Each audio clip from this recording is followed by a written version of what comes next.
notre vie et tout ce que renferme notre vie n'est qu'une question de choix.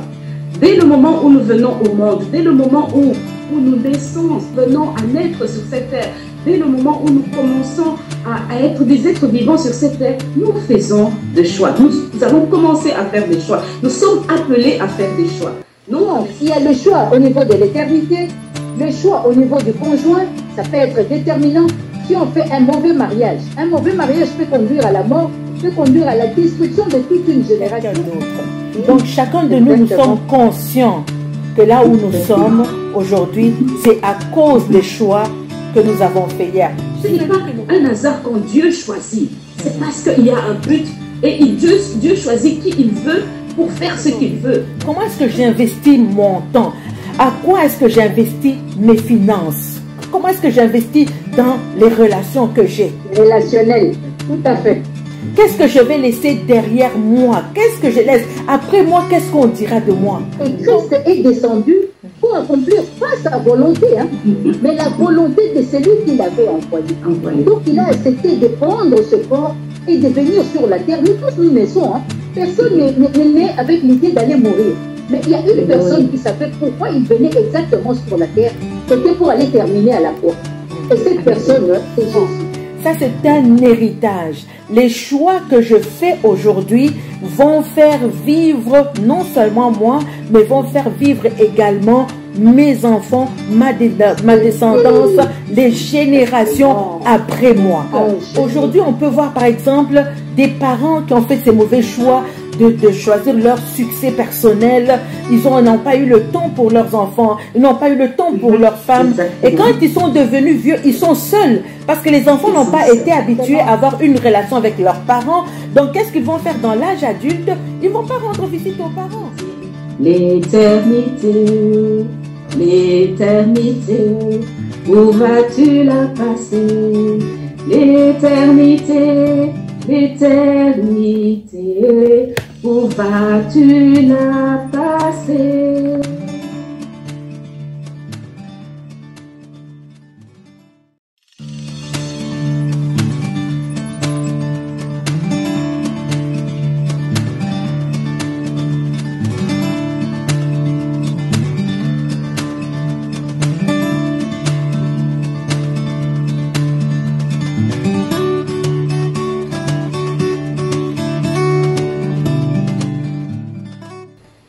Bonjour, chers amis de Cœur à Cœur, le plateau de « Et si on en parlait » est de nouveau chez vous, dans vos maisons. Ça faisait déjà un petit temps, mais nous sommes là, nous sommes de retour pour un sujet qui va vraiment vous interpeller, le choix. Mais avant toute chose, je vais dire bonjour à mes co-panélistes. Pasteur Nathalie, bonjour. Bonjour Marie-Claire, encore un plaisir d'être avec chacun de vous. Et bonjour également à tous nos auditeurs, auditrices de Cœur à Cœur, et si on en parlait. Oui. Sœur Rachel, bonjour à toi, tu es rayonnante. Bonjour Sœur Marie-Claire, bonjour Pasteur Nathalie, bonjour, la joie est Rachel. partagée, je te renvoie aussi les compliments, et très très jolie et j'adore ta coiffure. Merci beaucoup, que la gloire revienne à Dieu. Amen. Oui. Aujourd'hui, nous allons parler d'un sujet vraiment qui va vous interpeller. Il nous a interpellés et vraiment nous demandons l'assistance du Saint-Esprit aujourd'hui afin que les cœurs soient touchés et que toute la gloire revienne à notre Dieu. Mais avant de commencer, je vous invite à partager autour de vous, à vraiment faire aussi ce rôle, à jouer ce rôle d'évangéliste, d'envoyer ne fût-ce qu'un lien à 1, 2, 3 personnes. Pourquoi pas à tout votre répertoire. Vraiment inviter autour de vous. C'est un sujet qui est très important, un sujet qui est très capital. Oui, comme je le disais, aujourd'hui nous allons parler du choix, de la force du choix. Toute notre vie et tout ce que renferme notre vie n'est qu'une question de choix. Dès le moment où nous venons au monde, dès le moment où nous naissons, nous venons à naître sur cette terre, dès le moment où nous commençons à être des êtres vivants sur cette terre, nous faisons des choix. Nous allons commencer à faire des choix. Nous sommes appelés à faire des choix. Notre naissance, notre arrivée dans ce monde prend son origine dans un choix. La plupart des hommes aujourd'hui vont vous dire que le hasard joue un très grand rôle dans la vie ici-bas. Mais personnellement, je ne crois pas au hasard parce que je suis croyante et convaincue que ma vie, elle est dirigée par Dieu. Elle se trouve dans ses mains et tout ce qui se passe dans ma vie, Dieu le voit. Avant de nous donner le libre choix, le libre arbitre, Dieu a été le premier à faire un choix. Et Dieu fait des choix. Depuis le commencement des temps, depuis la création de notre univers, de notre planète, de notre humanité, c'est un choix qui a été fait par Dieu. Non, pas un boom qui est dû au hasard, mais un choix divin, un choix qui a été déterminant, un choix qui allait engendrer et donner naissance à de nombreuses actions merveilleuses de la part d'un Dieu tout aussi merveilleux. Que je le veuille ou pas, que tu le veuilles ou pas, que vous le vouliez ou pas, nous faisons tous partie du choix de Dieu. Amen. Nous sommes, vous et moi, sur terre. Pourquoi? Parce que Dieu l'a désiré, parce que Dieu a choisi et a décidé que nous le soyons. Il nous a créés avec cette fonction qui est vraiment innée à notre nature, le choix. Même si vous ne voulez pas faire de choix, on le fera pour vous. La vie et ce qu'elle renferme vient des choix que nous faisons ou que nous ne faisons pas aussi. Et s'il n'y a pas en définitive de décision de notre part, de votre part, c'est quand même aussi un choix. Alors, qu'est-ce qu'un choix? Le choix, c'est l'action de choisir quelqu'un ou quelque chose, de le prendre de préférence à une autre chose, à une autre personne, avec pour résultat de cette action, soit un métier, soit un collaborateur, soit un mariage, une union, une collaboration d'une manière ou d'une autre. Le choix peut se définir aussi comme la sélection que l'on fait entre deux ou plusieurs situations, plusieurs options. C'est adopter ou choisir entre elles. C'est vraiment une volonté exprimée dans une certaine situation. Et aujourd'hui, nous voulons vraiment parler du choix. Et il y a un verset, il y a un passage dans la Bible, je vais le lire, Deutéronome 30, versets 11 à 19, il est bien long. Nous allons peut-être lire ensemble le verset 14. Donc, je vais répéter, Deutéronome chapitre 30, versets 11 à 16. Oui, la parole du Seigneur est tout près de vous. Elle est dans votre bouche et dans votre cœur, ainsi vous pourrez lui obéir. Mais le verset 15 dit ceci. Moïse dit, Israélites, voyez aujourd'hui, je mets devant vous d'un côté la vie et le bonheur, et de l'autre côté la mort et le malheur. Voici ce que je vous commande aujourd'hui. Aimez le Seigneur, votre Dieu, faites sa volonté, obéissez à ses commandements, à ses lois et à ses règles. Alors vous vivrez, deviendrez nombreux, et le Seigneur, votre Dieu, vous bénira dans le pays que vous allez posséder. Mais si votre cœur se détourne de lui, si vous n'obéissez pas, si vous vous laissez entraîner à adorer d'autres dieux et à les servir, je vous préviens aujourd'hui, vous disparaîtrez complètement. Le verset 19 nous dit ceci, oui, je vous préviens aujourd'hui, en prenant le ciel et la terre comme témoins, je mets devant vous la vie et la bénédiction, la mort et la malédiction. Choisissez donc la vie pour que vous viviez, vous et vos enfants. Aimez le Seigneur, votre Dieu, en écoutant ce qu'il dit, en vous attachant à lui. Donc ça, ce sont vraiment les versets que j'ai épinglés ici. Et vraiment, c'est un choix que Dieu nous met devant un choix. Dès le commencement de notre vie, Dieu nous met vraiment devant un choix. Et je voudrais aujourd'hui m'adresser à Pasteur Nathalie.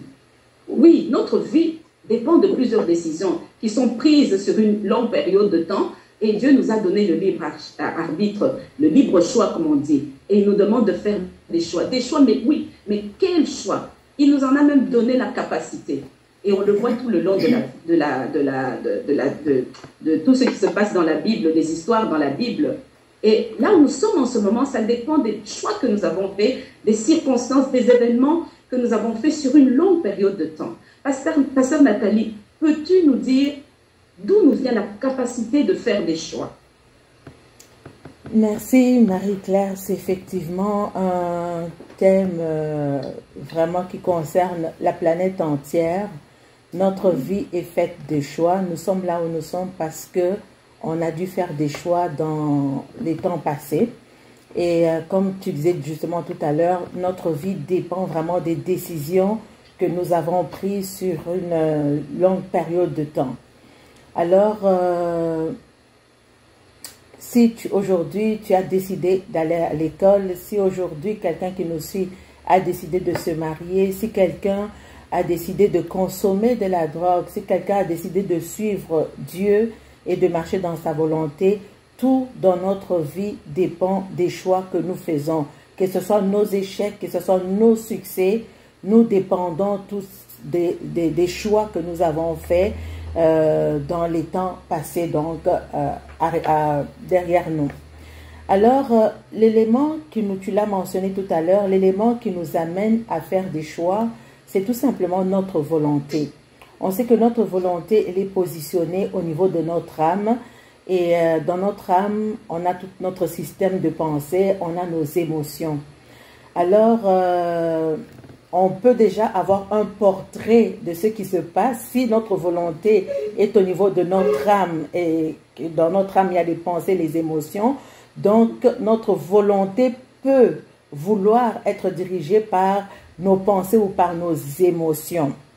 La Bible nous dit dans Éphésiens 2, le verset 13, le Seigneur dit ceci, car c'est Dieu qui produit en vous le vouloir et le faire selon son bon plaisir. Donc, on peut déjà voir directement que c'est Dieu qui produit en nous le vouloir et le faire. C'est Dieu qui nous donne la capacité de faire des choix. Nous ressemblons à notre Père. Si lui fait des choix, il a mis en nous la capacité de faire des choix. Mais maintenant, les gens peuvent se déresponsabiliser et se dire que tous les choix que nous faisons viennent de Dieu. Mais nous devons comprendre que nous ne sommes pas des marionnettes entre les mains de Dieu. Nous ne pouvons pas tout mettre sur le dos de Dieu parce que nous savons que Dieu nous a donné le libre choix. Et avec ce libre choix, avec cette volonté que Dieu nous a donnée, Dieu n'est pas un dictateur. Dieu nous rend responsables de nos actions. Même s'il nous a donné, c'est lui qui produit ce vouloir et ce faire, même si c'est lui qui nous donne la capacité de faire des choix, le Seigneur nous rend responsables de nos actions. Donc, il nous a donné le libre arbitre et c'est donc notre volonté qui nous amène à faire des choix. Et pour faire les meilleurs choix, Marie-Claire, puisque Dieu nous a donné le libre arbitre, il faut que nos choix soient éclairés par la parole de Dieu. Il faut que nos choix soient éclairés par la lumière de Dieu. En réalité, c'est la parole de Dieu, c'est cette lumière de Dieu en nous qui produit en nous le vouloir et le faire. Tout à l'heure, tu as cité le verset 14 de Deutéronome 30 et 19. Donc, Deutéronome 30, le verset 14 et le verset 19. Et ça dit ceci, oui, la parole de Dieu est près de nous et elle est dans notre bouche et dans notre cœur. Ainsi, nous pouvons obéir à Dieu. Donc, écouter le Seigneur, c'est choisir la vie. Le verset 19 est très important. Il nous dit, j'en prends aujourd'hui à témoin contre vous le ciel et la terre. J'ai mis devant toi la vie et la mort, la bénédiction et la malédiction. Et Dieu nous dit, choisis la vie. Donc Dieu nous responsabilise.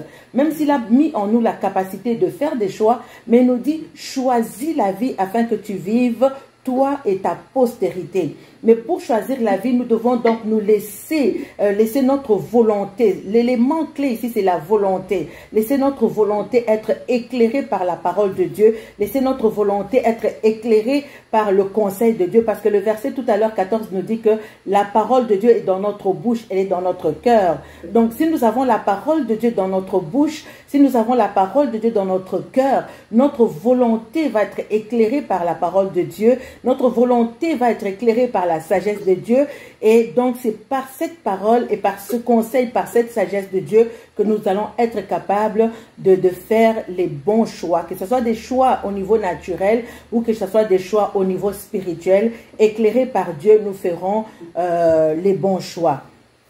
Alors Dieu nous donne la capacité de faire des choix, mais nous pouvons également être, Marie-Claire, victime des choix des autres. Si ces choix sont positifs, nous pouvons nous en réjouir. Mais si ces choix sont négatifs, Dieu nous donne également la possibilité de répondre à tous les choix négatifs. Je donne un exemple. Ce n'est pas parce que mes parents m'ont traité d'une certaine manière et que ça a impacté ma vie.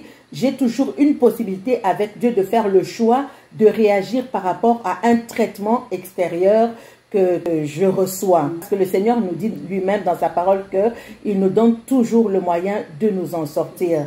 Il y a un exemple que j'aime bien dans la parole de Dieu, c'est dans 1 Samuel 25. Ça, c'est l'histoire que nous connaissons, c'est l'histoire de Abigail et l'histoire de Nabal. Nous connaissons l'histoire avec David. Et David, donc, il vient à un moment donné, donc, dans la région de Nabal, il demande de l'aide, il demande de la nourriture pour lui et ses soldats. Mais Nabal, la Bible dit que Nabal était un homme fou.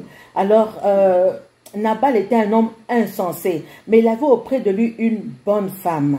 Et pour voir comment est-ce que Dieu nous donne la capacité de faire des choix, Nabal était un homme fou. Ses choix, les choix que faisait Nabal, les décisions que faisait Nabal, c'était des décisions qui étaient folles et qui ont mis vraiment David hors de lui. Et David a décidé de tuer toute la maison de Nabal. Mais il y avait auprès de Nabal cette femme qu'on appelle Abigail, cette femme qu'on appelle sagesse, parce qu'Abigail veut dire c'est la femme sage, comme on l'appelle. Et cette femme a fait le choix de réagir différemment. Donc sa maison était en péril. Mais comme c'était une femme sage, une femme éclairée par la parole de Dieu, elle a su poser donc une action juste et cette action a donc délivré sa maison. Alors Dieu nous rend responsables, même si je subis un événement extérieur, Dieu nous rend responsables de la manière dont nous allons répondre face au choix des autres. Donc, c'est au niveau vraiment de la volonté que tout se joue. Dieu nous donne la capacité de faire des choix, mais ces choix-là, aujourd'hui, avec la volonté, le libre choix que Dieu nous a donné, éclairé par la parole de Dieu, nous allons faire les meilleurs choix pour notre vie. Voilà ce que déjà je peux dire pour commencer. Oui, la volonté, tu nous parles de la volonté, merci Pasteur Nathalie, mais une volonté qui est éclairée par la parole de Dieu qui nous aide à prendre des bonnes décisions. Comme le verset de Deutéronome 30, « Voici, je mets devant vous deux chemins. » Et Dieu nous exhorte à suivre ce qui prouve que c'est le bon chemin. Donc, nous avons une responsabilité de choisir, de décider, de faire vraiment un choix judicieux de ce qui est bon pour que le Seigneur trouve bon pour nous, parce qu'il connaît ce qui est bon pour nous. Mais puisque nous parlons de la force de ce choix et du poids que ce choix peut avoir donc sur nos vies, il y a des choix alors dans la vie qui sont très déterminants. Je vais me tourner vers toi, Sœur Rachel, des choix qui sont très déterminants dans la vie d'un homme, dans la vie dans ta vie, dans ma vie, dans la vie de chaque être humain. Quels sont ces types de choix qu'un homme peut faire et qui vont influencer tout le cours de sa vie? Oui, merci pour la parole, Marie-Claire. C'est un sujet qui concerne la terre entière, je dirais. Effectivement, il y a différents choix à faire dans la vie. Il y a les choix de l'éternité, par exemple. Ça veut dire on doit déterminer notre éternité. Où est-ce que nous comptons passer notre éternité? Parce que comme nous le savons, nous ne mettons pas, nous sommes formés. Comme j'aime bien Job 32:8 qui nous dit, en réalité, dans l'homme, c'est l'esprit. C'est le souffle du Tout-Puissant qui donne l'intelligence, n'est-ce pas? Ça veut dire, nous ne mettons pas, nous voyons ça dans un Thessaloniciens, nous sommes composés de l'esprit, de l'âme et du corps. Et tout se passe au niveau de notre âme, comme Pasteur Nathalie l'a relevé, c'est au niveau de la volonté. Nous pouvons recevoir donc les différents choix que nous pouvons faire. On a le choix de l'éternité. Où est-ce que nous comptons passer notre éternité? Parce que nous ne mettons pas, nous serons éternels. Il n'y a que le corps ici, le jour où il retourne sous la terre, il nous restera notre âme et notre esprit qui vivront éternellement. Il y a aussi les choix futurs. Pasteur Nathalie nous l'a dit, ce n'est pas parce que nos parents nous ont éduqués dans telle voie et que nous sommes obligés de... Voilà, Dieu nous donne toujours, nous met devant nos responsabilités et nous donne la capacité, le libre arbitre de toujours continuer à choisir. En fait, notre vie est toujours déterminante parce que nous faisons des choix. Qu'on le veuille ou non, j'ai aimé au début, c'est que, Maman Marie-Claire, tu as dit, même si nous refusons de faire le choix, à un moment donné, on fera le choix pour nous. Donc, il est plus prudent d'avoir cette capacité directement de faire directement de bons choix.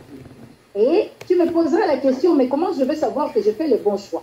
Pasteur Nathalie l'a dit. Il y a la parole de Dieu, elle est dans notre bouche, elle est dans notre cœur. Donc, ça c'est le véritable choix parce que c'est lui qui a créé les cieux et la terre. Il te dit, voici, je mets devant toi deux chemins, choisis et il te conseille. Il ne t'oblige pas. Il te conseille, il dit, si tu choisis tel chemin, voilà là où ça va te conduire. Et si tu choisis tel autre chemin, voilà là où ça va te conduire. Et on a un gardien puissant en nous qui est la conscience et le libre arbitre. Donc personne ne pourra venir se séduire en disant, non, c'est parce que à cause de tel. Non, parce que Dieu t'a donné une conscience, il m'a donné une conscience, il t'a donné le libre arbitre, il m'a donné un libre arbitre. Voilà, il y a les choix du conjoint. C'est capital, hein? Si on fait le mauvais choix du mauvais conjoint, ça veut dire toute sa postérité. Pasteur Nathalie, on va prendre toujours le même exemple d'Abigaël et de David. S'il avait eu une mauvaise femme, elle avait un mauvais mari qui avait un mauvais caractère. Mais cette femme, elle est allée à l'encontre, sachant très bien que son mari avait fait un mauvais choix. Mais finalement, ça a eu pour conséquence quoi? Elle a pu sauver grâce au choix qu'elle avait fait. Donc le choix du conjoint est déterminant pour notre postérité, pour notre avenir. D'ailleurs, si nous prenons notre Abraham, le patriarche, à un moment donné, quand il a eu envie d'écouter la voix de sa femme, et on voit les conséquences jusqu'à aujourd'hui. Donc, le choix du conjoint, les choix de l'éducation. Aujourd'hui, nous avons des écoles, nous savons nous épanouir. Si nous décidons aujourd'hui de faire une formation ou ne pas la faire, nous en verrons les conséquences. Donc, il y a le choix au niveau de l'éternité, le choix au niveau du conjoint, ça peut être déterminant. Si on fait un mauvais mariage peut conduire à la mort, peut conduire à la destruction de toute une génération. Et nous prenons le cas d'Akan. Ce n'est pas sa famille, ce n'est pas son clan qui avait fait les dégâts. Mais Akan avait fait un choix d'aller prendre ce qui était dévoué par interdit. On voit la conséquence et laquelle toute sa génération a été décimée. Alors que là-dedans, il y avait peut-être des gens qui n'avaient rien fait, des oncles qui n'avaient rien fait, des enfants qui n'avaient rien fait. Mais à cause du choix d'Akan, ça a eu pour conséquence, ça a décimé toute une génération qui a disparu de la surface de la terre. Donc, si je peux résumer, pour ne pas extrapoler, on va prendre que ces cas-là. Donc, le choix de l'éternité, le choix du conjoint, le choix de l'éducation, le choix d'une formation, de se former ou pas, le choix d'aller à l'école ou pas. Et voilà un peu, si je ne peux que citer ces cas-là. Je te retourne la parole, Marie-Claire. Voilà. Merci beaucoup, Sœur Rachel. Le choix de l'éternité et le choix du conjoint, deux choix très très importants, deux choix capitaux, vraiment. Et aujourd'hui, en tant que personnes matures, nous faisons des choix et nous assumons les conséquences de ces choix-là.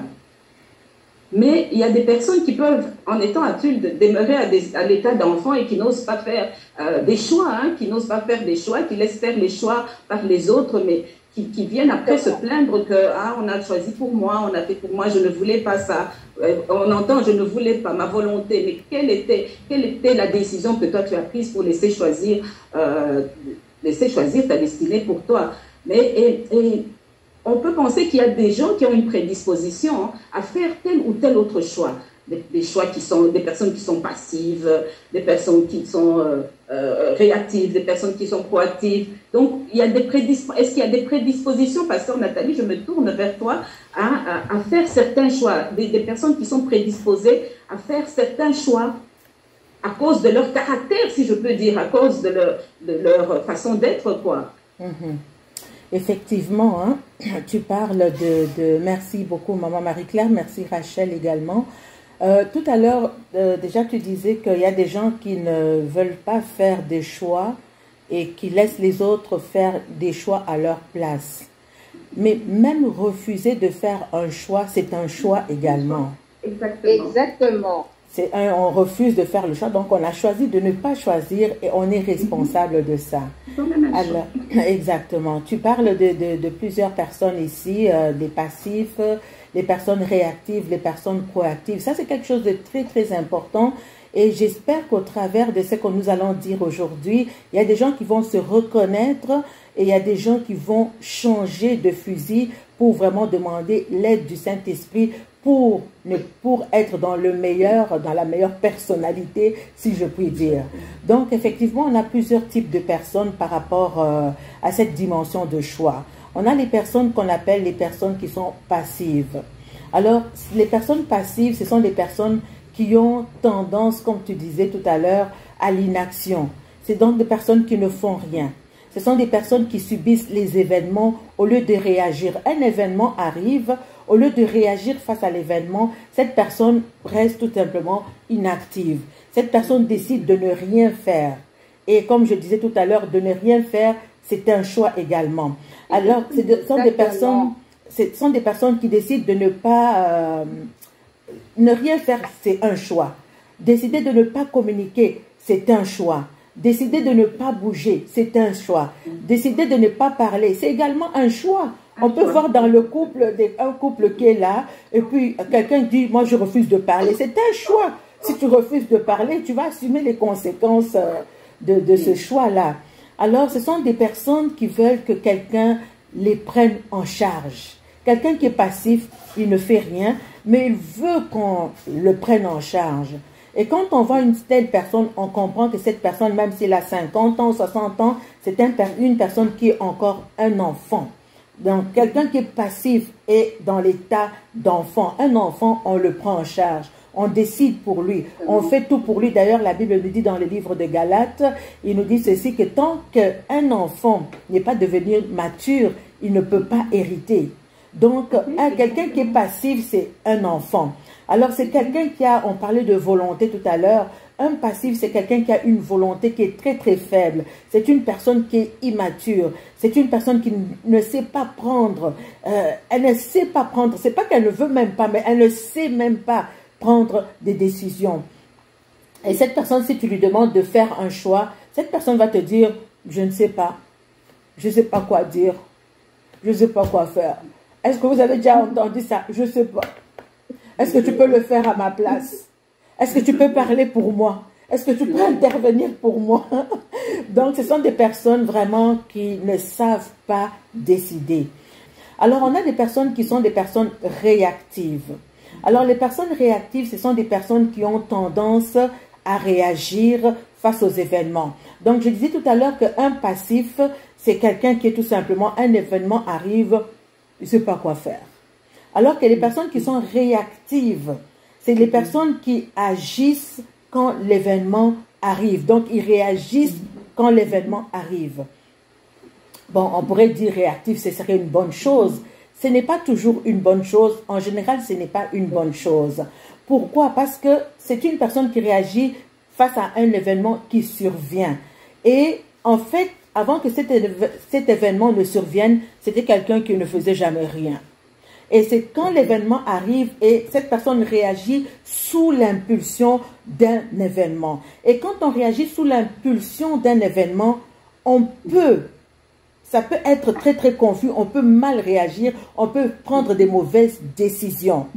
Exactement. On peut prendre des décisions qui sont on peut faire une action irréfléchie parce que l'événement est arrivé, on n'a pas planifié, on se retrouve un peu confus.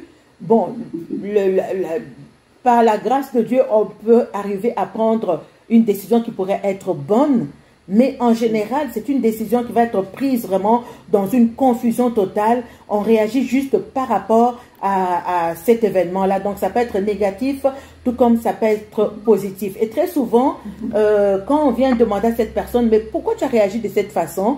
La personne va se demander, elle ne sait même pas pourquoi elle a réagi, parce qu'elle a réagi sous impulsion. Donc, que ce soit une personne qui est réactive ou que ce soit une personne qui est passive, pour ces deux cas-là, vraiment, la vie n'est pas reposante pour ces deux cas-là. Parce qu'on a comme pas de pouvoir sur les événements extérieurs. Celui qui est passif il n'a pas de pouvoir, il ne sait pas quoi faire. Et celui qui est actif n'a pas de pouvoir également sur un événement extérieur qui peut venir pour contrôler sa vie. Maintenant, on a celles qu'on appelle les personnes proactives. Et c'est ça que Dieu veut que nous soyons, des personnes proactives. Alors, la personne qui est proactive, c'est la personne qui connaît la force et la puissance du choix. Nous sommes en train de parler de la force du choix. Et vraiment, nous prions que tout le monde se retrouve dans cette catégorie des personnes proactives. Quelqu'un qui est proactif, c'est quelqu'un qui sait s'affirmer, l'affirmation de soi. C'est quelqu'un qui a le pouvoir de choisir. C'est quelqu'un à qui on n'impose pas des choses. C'est quelqu'un qui ne se laisse pas contrôler par des gens. C'est quelqu'un qui ne se laisse pas contrôler par des événements. Ce sont des personnes qui ont une volonté très très forte. Donc plus notre volonté est forte, plus nous savons ce que nous voulons et nous sommes capables de prendre des décisions. Nous savons où nous voulons aller et ça c'est vraiment des personnes qui sont matures. Les enfants, tous les enfants de Dieu devraient avoir cette volonté forte parce que cette volonté, comme on le disait tout à l'heure, elle est éclairée par la parole de Dieu. Donc, ça nous prend vraiment de passer du stade de passif au stade de quelqu'un qui est proactif. Donc, une personne, comme je le disais tout à l'heure, je me répète un petit peu, une personne passive, c'est une personne qui dira « je ne sais pas quoi faire ». Une personne réactive, c'est une personne qui va agir, mais sous l'impulsion des événements et très souvent dans les émotions. Rappelez-vous, on a dit que la volonté est au niveau des pensées et des émotions. Donc, quelqu'un qui réagit par les émotions, les résultats peuvent être positifs ou peuvent être négatifs. Si ça se passe bien, tant mieux. Mais si ça se passe mal, la personne va dire, bon, j'y peux rien. C'est pas de ma faute. Donc, et puis on a la personne proactive, c'est la personne qui est mature. Cette personne, quels que soient les événements qui arrivent, cette personne va dire, ok, je vais essayer de changer. C'est quelqu'un qui va prendre des décisions positives. C'est une personne qui a tendance à l'action. C'est une personne qui bouge. C'est une personne qui planifie. Et c'est une personne vraiment, regardez, je prends l'exemple de Jésus dans les disciples, et ça c'est peut-être dans les commentaires, vous pouvez un peu nous donner des commentaires là-dessus pendant que vous écrivez. Je donnerai l'exemple de Jésus, du Seigneur Jésus dans la barque, pendant que la barque, l'eau était en train de remplir la barque, vous vous rappelez, avec les disciples et tout ça. Il y a différents types de personnalités. Il y a des gens qui étaient là, et puis qui faisaient rien. Il y a des gens qui prenaient de l'eau, qui enlevaient de l'eau. Il y avait tout type de personnes. Donc, ça, c'est un exercice qu'on peut vous donner dans les commentaires, hein, de dire dans ce bateau-là, qui était passif, qui était réactif et qui était proactif. Donc, ça, on laisse ça comme devoir afin que tout le monde puisse répondre à ça. Peut-être les gens vont dire Jésus était passif parce qu'il ne faisait rien. Attention à vos commentaires. Donc, on vous laisse répondre à ça. Donc, une personne qui est proactive, c'est une personne qui n'attend pas que les événements surviennent. C'est une personne qui anticipe les choses. C'est une personne qui va user d'initiative. C'est une personne qui va planifier.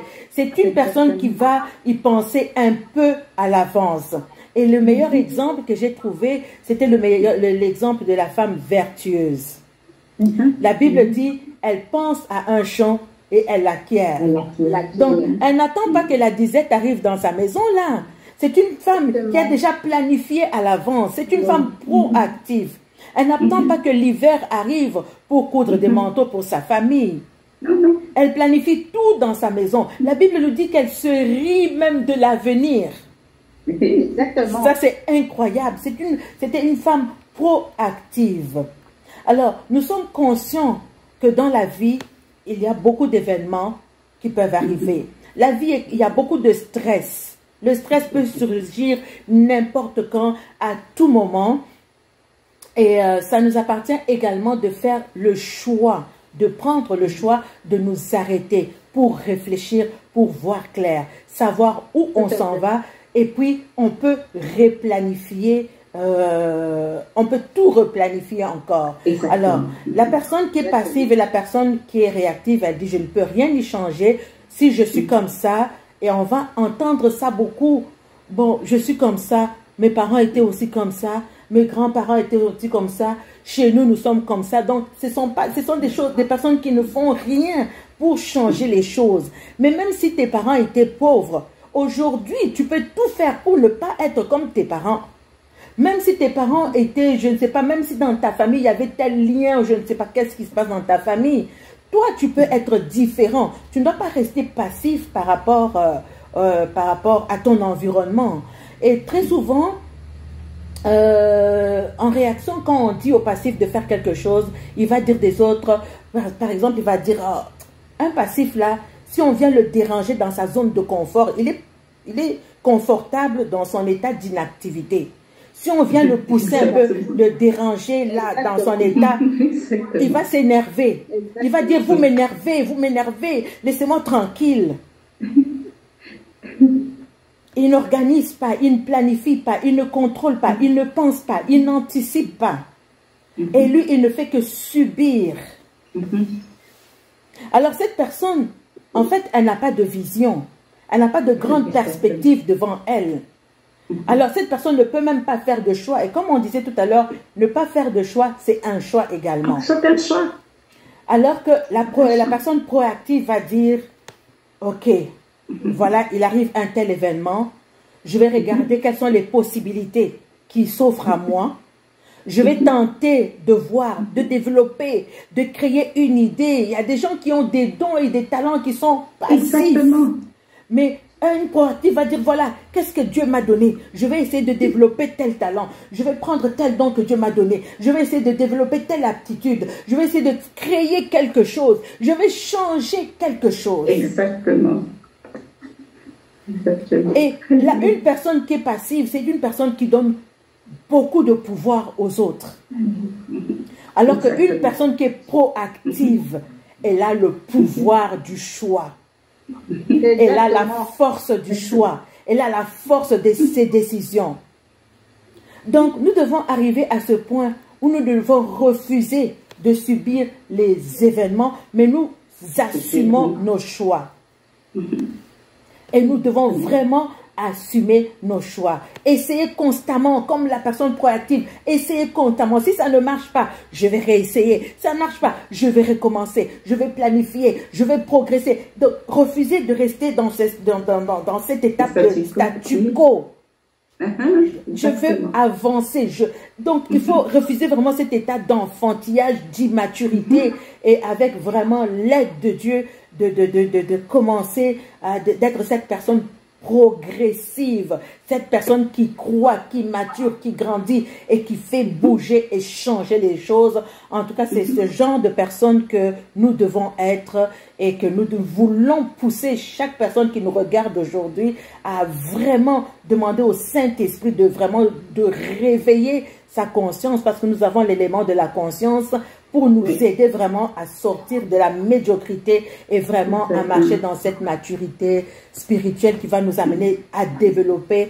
Et c'est à ça que Dieu nous a appelés. Hein. Quand Dieu a établi Adam dans les jardins d'Éden, Dieu l'a rendu responsable. C'était à lui maintenant de multiplier. C'était à lui maintenant de progresser, d'accroître, de rendre nombreux. Le Seigneur leur dit, allez-y, multipliez, remplissez la terre. Une personne passive ne peut pas remplir la terre. Alors imaginez une personne passive avec des enfants. Qu'est-ce qu'elle va faire de ses enfants? C'est ça. Exactement. C'est ça que je peux dire par ces trois types de personnalités qu'on trouve quand on parle de la dimension du choix. Merci beaucoup, Pasteur Nathalie, ça me parle beaucoup et j'étais occupée à prendre des notes. Et vraiment, ça me parle. J'espère que, chers auditeurs, ça vous parle aussi. Continuez de partager. C'est un sujet qui est très, très important, un sujet qui est très capital et qui devrait vraiment nous interpeller tous. Le livre de Proverbes 24, chapitre 24, verset 32 dit ceci. C'est un proverbe de Salomon. J'aime beaucoup les proverbes.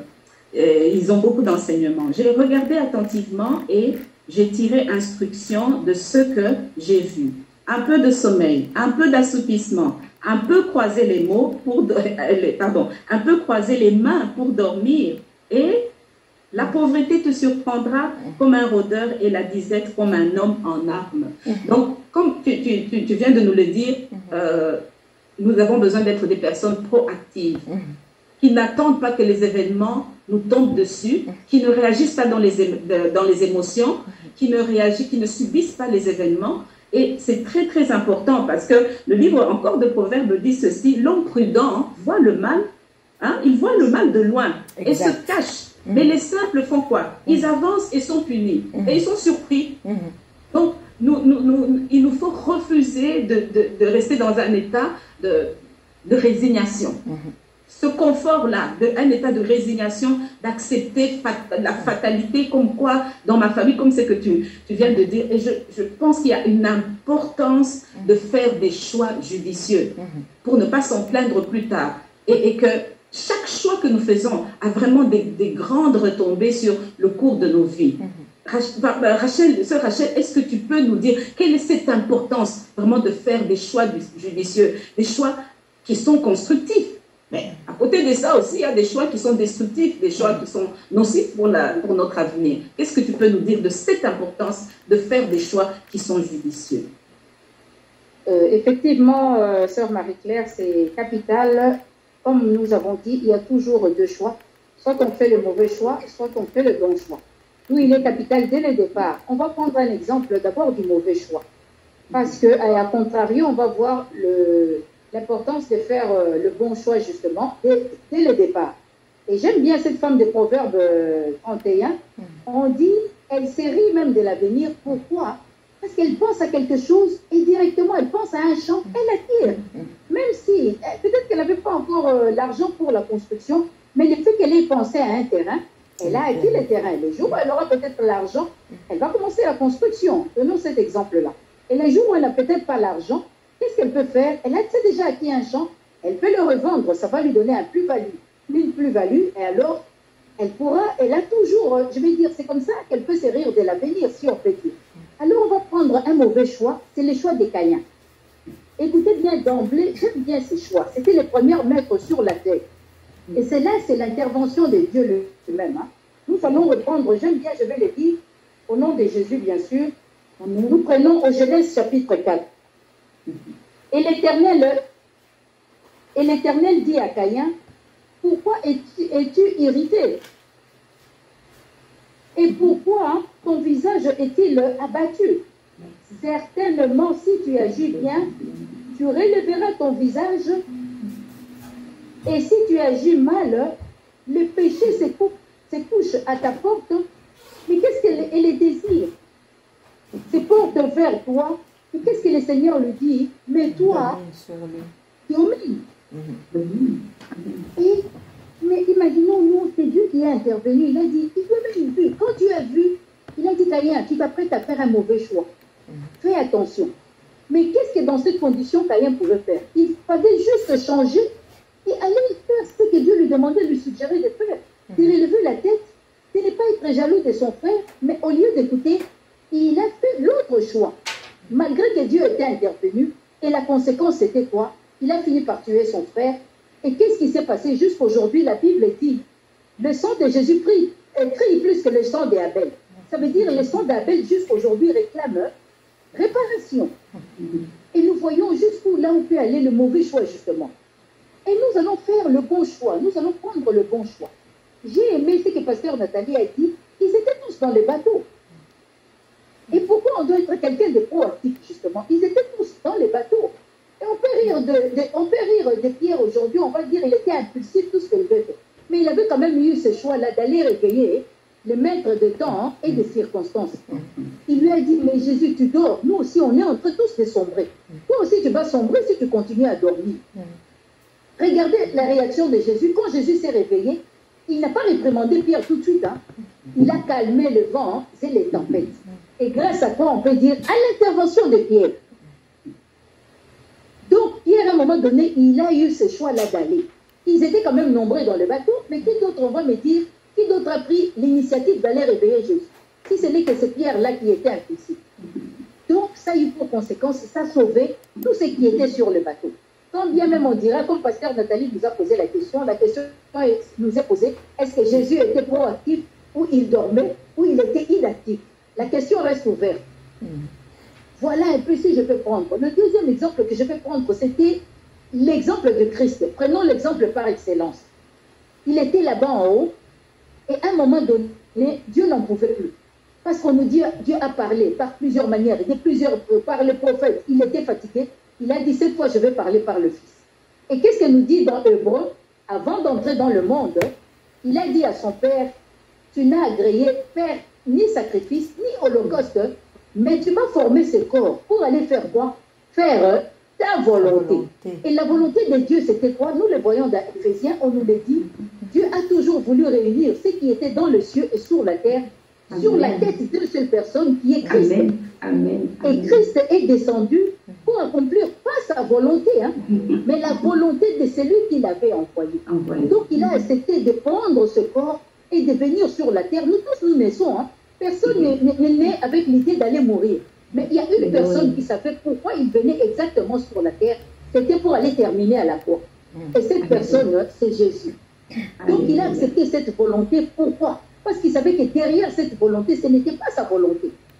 D'ailleurs, on nous dit qu'il est parti sans femme, sans enfant, mais pour le prix de ce qu'il a accepté, il reviendra pour être couronné roi, il reviendra pour se marier, il reviendra pour avoir tout ce qu'il a manqué à cause de son obéissance. C'est puissant. Et à cause de son obéissance, nous voyons ici la force du choix. À cause de la force du choix qu'il avait fait, de l'humiliation. La Bible dit personne ne l'a humilié. Il s'est humilié lui-même. Jusqu'à quoi? Jusqu'à la mort de la croix. C'est pour cela, qu'est-ce qui s'est passé comme conséquence de la force de son choix? Dieu l'a souverainement élevé. Il lui a donné d'avoir le nom qui est le plus puissant que nous puissions prononcer dans ce siècle tenez-vous et dans le siècle à venir.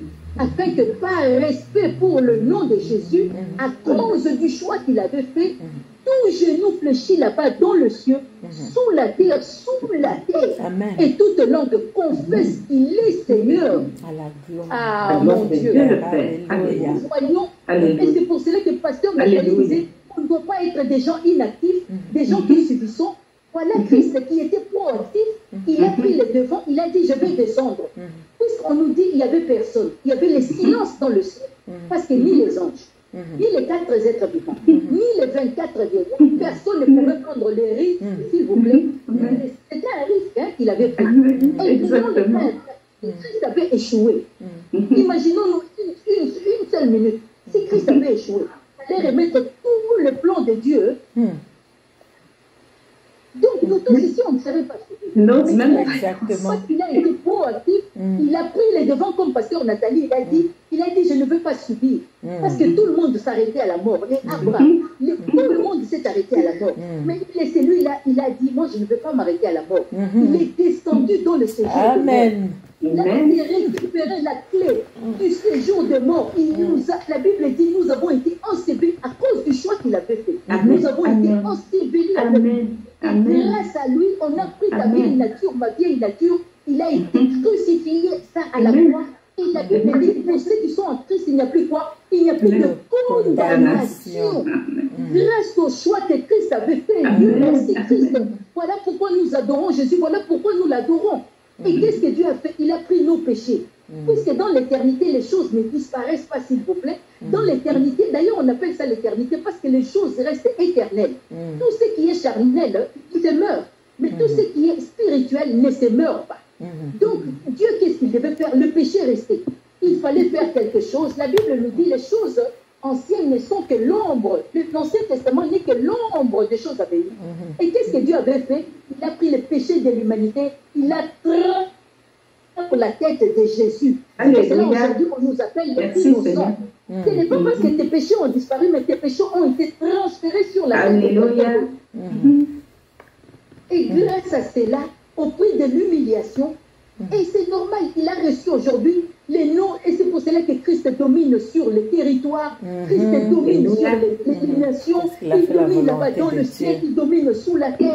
C'est pour cela que grâce au nom de Jésus, nous pouvons faire tout ce que nous avons le droit, Ça veut dire, au nom de Jésus, d'ailleurs, il dit, à cause de cela, tout pouvoir lui a été donné où?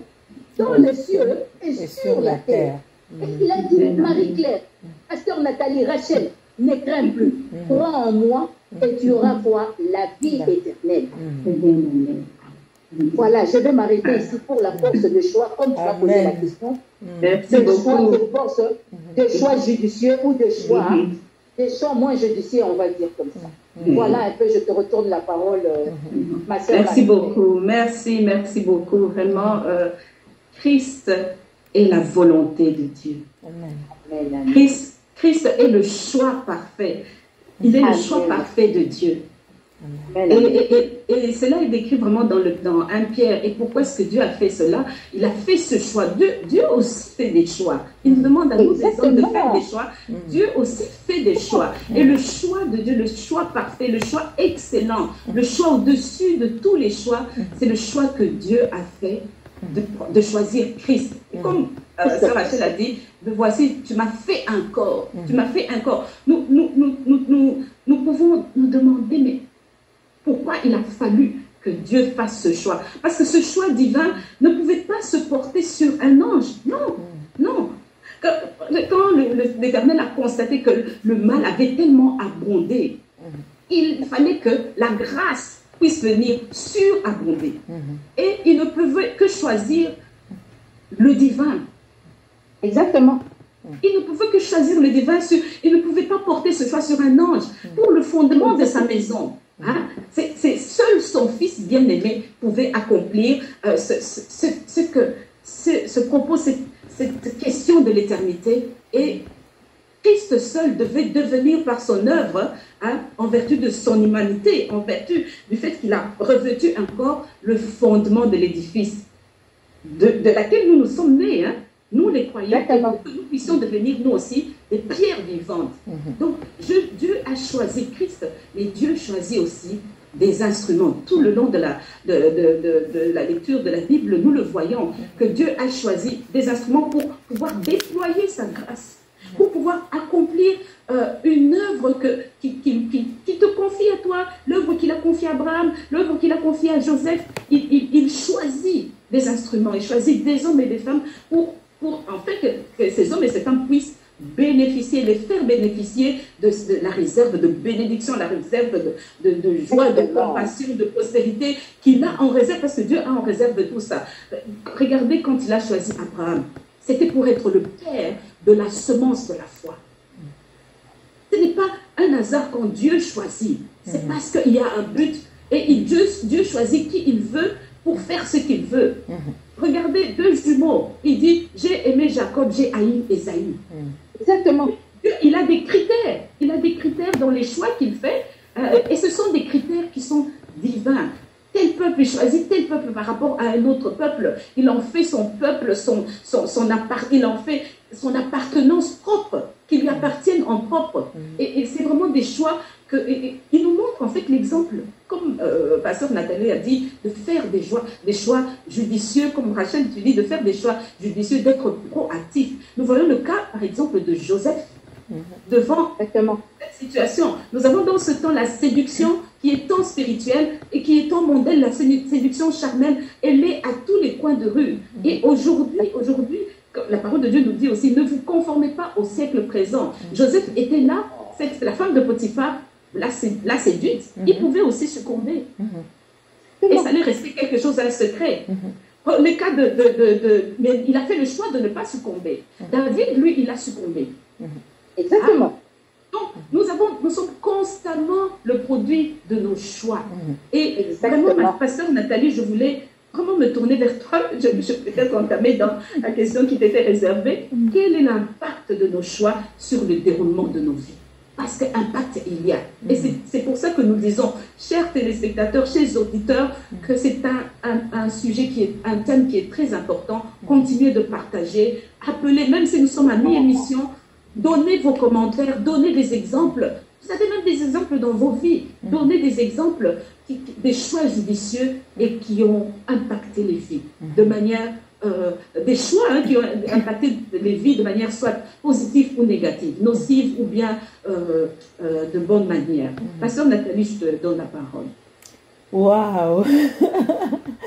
Je voudrais déjà me prendre pour base ce que Rachel, tu as dit tout à l'heure. Le travail de Christ, en le faisant, Christ nous a donné un héritage. Aujourd'hui, on dit que nous avons hérité la vie éternelle, pour celui qui croit, hein, du moins pour celui qui a cru en Christ. Et le Seigneur nous dit que nous avons hérité du royaume des cieux, de toutes les bénédictions spirituelles dans les lieux célestes, n'est-ce pas? Alors, Amen. Les choix ont pour but non seulement de plaire à Dieu, mais de laisser un héritage, de laisser une fondation sur laquelle d'autres personnes peuvent continuer à bâtir. Je reviens sur Deutéronome 30. On a lu, il faut vraiment aller lire tout Deutéronome 30. À partir du verset 15, quand on lit Deutéronome 30, le Seigneur nous dit ceci, on l'a lu tout à l'heure. Voyez, aujourd'hui, je mets devant vous d'un côté la vie et le bonheur, de l'autre côté la mort et le malheur. Le Seigneur dit, voici, je vous commande aujourd'hui, aimez le Seigneur votre Dieu, faites sa volonté, obéissez à ses commandements, à ses lois, à ses règles. Je vais revenir un peu plus tard sur les règles. Alors vous vivrez, vous deviendrez nombreux. Au verset 19, il nous dit quelque chose d'important. Il nous dit, je vous préviens aujourd'hui, en prenant le ciel et la terre comme témoins, je mets devant vous la vie et la bénédiction, la mort et la malédiction. Choisissez donc la vie pour que vous viviez, vous et vos enfants. Ça, c'est un héritage. Les choix que je fais aujourd'hui vont faire vivre non seulement moi, mais vont faire vivre également mes enfants, ma descendance, les générations après moi. En génération. Donc, ça, c'est très, très important. Très, très important. Le verset 20, il dit, aimez le Seigneur, votre Dieu, en écoutant ce qu'il dit, en vous attachant à lui. Ainsi, vous pourrez vivre et passer de nombreuses années dans le pays que le Seigneur a promis de donner à ses ancêtres, donc Abraham, Isaac. Regardez la vie d'Abraham, Isaac et Jacob. Donc, c'est une question d'héritage. C'est un fondement. Les choix que nous faisons aujourd'hui sont un fondement pour les générations d'après. C'est-à-dire que les enfants qui viennent après nous, quand ils auront vu les choix judicieux que nous avons faits aujourd'hui, eux, ils vont venir poser leur fondement sur déjà les bons choix que nous avons faits. Ainsi, de génération en génération, ça ne sera que d'avancement et de gloire en gloire. Mais est-ce qu'on peut reconstruire? Imaginez qu'on a fait un mauvais choix. Qu'est-ce qu'on lègue à la génération d'après? On lègue des ruines. Exactement. On lègue des ruines au lieu de laisser un bon fondement sur lequel on peut bâtir. Donc, quel est l'impact de nos choix aujourd'hui? Toutes les décisions, les résultats des décisions et des choix que nous avons pris dans le passé vont déterminer l'avenir. Les bons choix vont déterminer que les générations d'après vont avoir une destinée qui est brillante. Mais les mauvais choix vont également faire le contraire. Donc, chaque choix que nous faisons aujourd'hui affecte plusieurs personnes, affecte les générations, pas seulement une génération après moi, mais affecte des nations. Un mauvais choix, une mauvaise décision qu'un président fait va affecter la nation. Donc, c'est vraiment une question d'héritage. Les bons choix, les bonnes décisions, les décisions sages que nous prenons aujourd'hui vont nous amener donc à léguer un solide héritage. J'insiste sur le mot héritage. Donc, nous pouvons faire des choix constructifs aujourd'hui. Nous pouvons, je donne vraiment dans des exemples aujourd'hui. Comment est-ce que j'investis mon temps? À quoi est-ce que j'investis mon temps? À quoi est-ce que j'investis mes finances? Comment est-ce que j'investis? Quelles sont les relations? Comment est-ce que j'investis dans les relations que j'ai? Relationnelles, tout à fait. Qu'est-ce que je vais laisser derrière moi? Qu'est-ce que je laisse? Après moi, qu'est-ce qu'on dira de moi? Si j'investis mal mon temps, mais je vais mourir pauvre. Donc, nous pouvons prendre des décisions déraisonnables. Nous pouvons choisir de dépenser nos finances. Si aujourd'hui on demande à tout un chacun, comment est-ce qu'il y a des gens, quelqu'un avec 1000 $ et quelqu'un avec 1000 $, vous voyez que les deux personnes ont deux investissements différents avec deux résultats différents. Donc, si je décide d'investir, de dépenser bêtement mon argent, mon temps, de m'associer avec les mauvaises personnes qui se moquent de Dieu, la Bible d'ailleurs nous dit dans le psaume de ne pas s'asseoir avec des gens des moqueurs, parce qu'on ne va rien récolter. Comment est-ce que j'investis dans mes relations? Est-ce que les choix d'aujourd'hui, est-ce que je vais léguer des fardeaux, des ruines à mes enfants? Ou est-ce que je vais léguer quelque chose de bien pour que mes enfants puissent bâtir dessus? Ça, c'est interpellant, par exemple, sur nos finances. Il y a des parents qui meurent et qui laissent des dettes aux enfants. Les enfants, au lieu de bâtir pour eux, ils commencent à bâtir. D'abord, ils commencent à essayer de rattraper ce que les parents ont fait à cause des mauvais choix des parents. Il y a ce verset dans 2 Rois 4, avec cette femme qui était veuve. Son mari était d'ailleurs un serviteur de Dieu, mais elle avait laissé beaucoup de dettes. Mais qu'est-ce qui s'est passé sur ses enfants? Donc les créanciers s'étaient mis à la porte pour faire de ses enfants des esclaves. Donc il y a beaucoup, nos choix, si on va vraiment dans la vie courante, quels sont les choix que je fais dans mes finances, dans mon foyer, dans ma maison? Il y a plusieurs exemples que je peux donner. En tant que parent, je peux choisir, il y a un ordre que Dieu donne.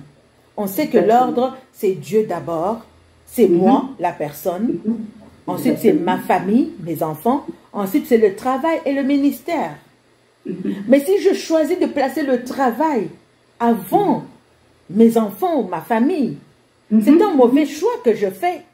Si je choisis de mettre le ministère avant mes enfants, ma famille, c'est un mauvais choix que j'ai fait. Si je choisis le succès professionnel avant ma famille, c'est un choix que j'ai fait.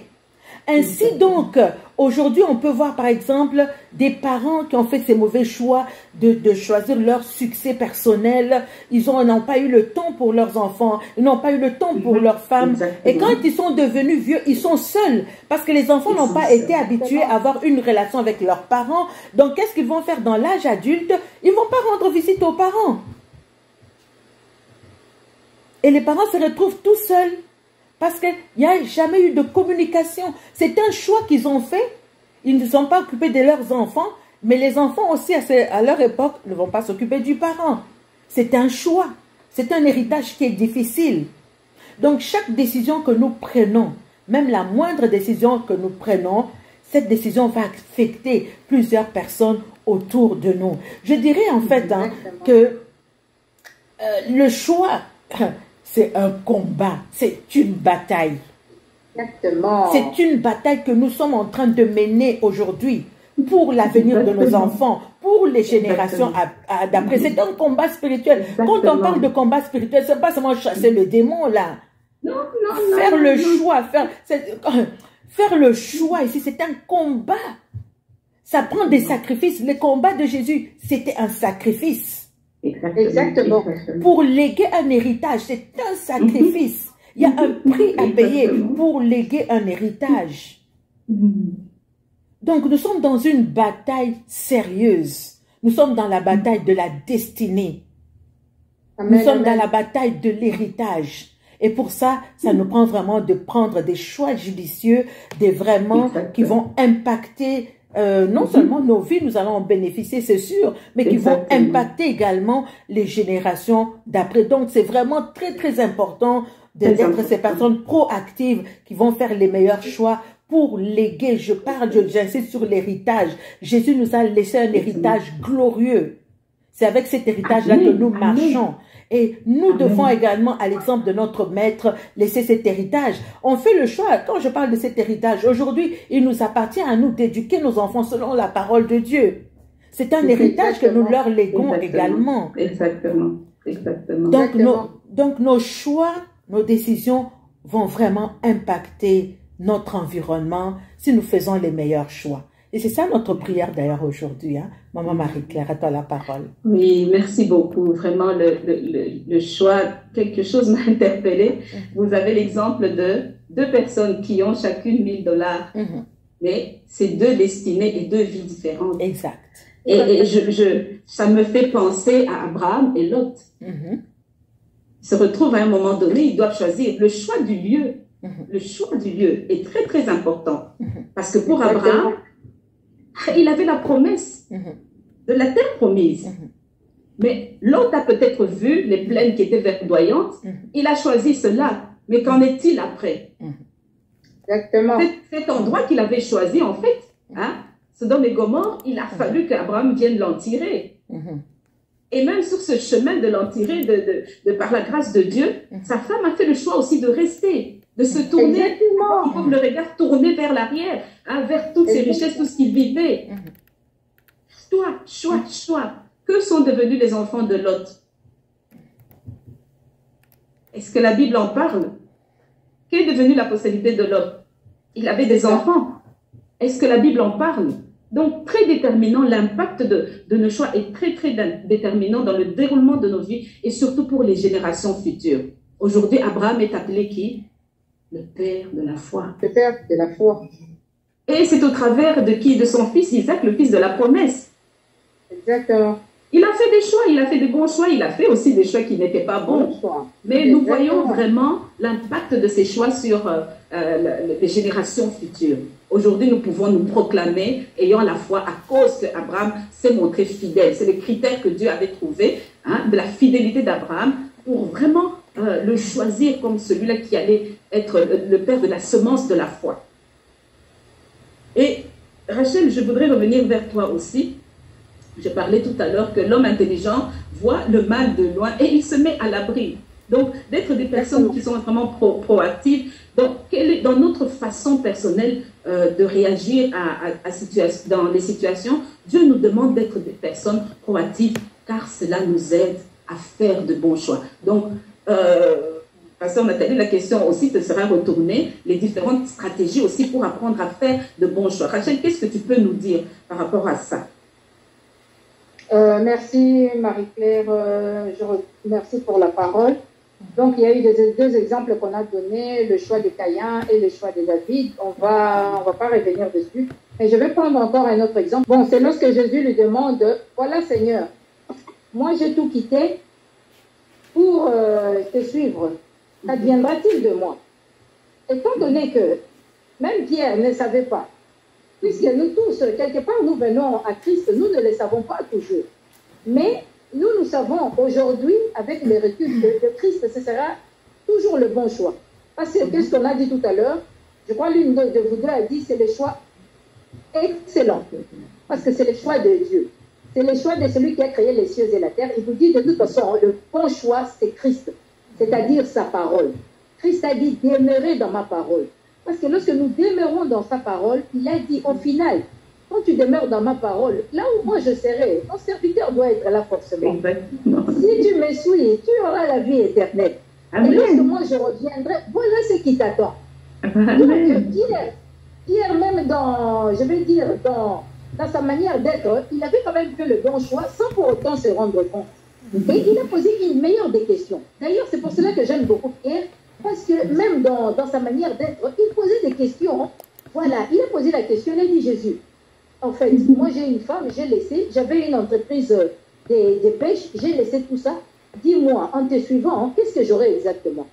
Jésus n'a pas mal parlé à Pierre. Hein? Il a dit, Pierre, d'ailleurs, c'est une très belle question que tu me poses. Il a dit, prends ton contrat, va relire les clauses de ton contrat avec moi. Qu'est-ce qu'il lui a dit? Pierre, non seulement tu recevras des biens, dans ces siècles-ci, avec des tribulations, c'est vrai, mais pour la cerise sur les gâteaux, c'est quoi? Dans l'éternité. Et d'ailleurs, Pierre, il a fini par rester, malgré qu'il avait nié Jésus. Tout ça, ça faisait partie du processus. Malgré qu'il avait nié Jésus, malgré qu'il a abandonné Jésus à la croix, hein, mais quand même, Christ est venu le récupérer. Lorsqu'il est ressuscité, il a dit, Pierre, je vais faire quand même encore 40 jours pour te réexpliquer ces choses-là. Je vais t'envoyer mon esprit. Et finalement, il lui a remis les clés. Et la mort de les clés. Et voilà, je vais m'arrêter ici. Comme on dit, non, et voilà, je vais m'arrêter ici. Merci beaucoup, merci. Voilà. Merci Rachel. Merci Rachel. Donc, Pasteur Nathalie, quelles sont les stratégies? Alors, nous en sommes là. Que faire? Quelles sont les stratégies pour vraiment apprendre, nous, hein, à nous driller nous-mêmes, nous aider à faire des bons choix? Parce que ce sont des choix de vie, ce sont des choix pour l'éternité, ce sont des choix, vivre avec un conjoint, c'est pour faire un bon choix. Hein, vivre, accepter le Seigneur Jésus-Christ, il faut faire ce choix qui est bon. Il faut que nous puissions vraiment le comprendre. Hein. Quelles sont les stratégies? Alors, on va aller pour ça dans Galates. Si c'est un texte qui est long, mais on va lire quand même, puisqu'on parle vraiment de quelques pistes de solutions. On ne peut pas toutes les donner, mais de quelques pistes de solutions pour nous aider à faire des bons choix. J'aimerais qu'on lise ensemble dans Galates 6, du 1er verset au 10e verset. Souffrez que je puisse les lire. La Bible dit ceci. Frères, imaginez que l'un d'entre vous soit pris en faute, vous qui avez l'esprit redressé cette personne avec un esprit d'humilité, prenant garde à vous-même de peur que vous ne soyez tentés aussi. Portez les fardeaux les uns des autres, ainsi vous accomplirez le sens véritable de la Torah, qui est confirmé par le Messie. Car si quelqu'un pense être quelque chose alors qu'il n'est rien, il se trompe lui-même. Que chacun examine ses propres œuvres, et si vous trouvez quelque raison d'être fier de vous-même, que cette fierté soit en relation avec vos œuvres et non en pensant que vous valez mieux qu'un autre, car tout homme doit porter son propre fardeau. Que celui qui est enseigné dans la parole partage tous les biens qu'il possède avec son instructeur. Ne vous abusez point, on ne se moque pas de Dieu. L'homme récolte ce qu'il a semé. Celui qui sème dans le champ de sa vieille nature, ainsi de répondre à ses besoins, récoltera à la fin la ruine. Mais celui qui sème dans le champ de l'esprit récoltera de l'esprit la vie éternelle. Ne nous lassons donc pas de faire ce qui est bien, car au temps voulu, nous aurons notre récolte. Ainsi donc, tant que l'occasion se présente, faisons du bien à tous et surtout à ceux de notre famille qui mettent leur confiance en Dieu et qui lui sont fidèles. Waouh! On va comprendre un petit peu quelques clés que Dieu veut nous donner au travers de ces passages. En le lisant d'emblée comme ça, peut-être qu'on n'a pas, on ne voit pas vraiment où est le rapport avec le choix, mais je vais donner quelques clés qui peuvent nous aider. Je vais commencer par le verset 7. Le verset 7 nous dit « Ne vous y trompez pas ». Je vais m'arrêter sur le verset 7. J'ai déjà 3 clés que je vais donner. Le verset 7 nous dit « Ne vous y trompez pas ».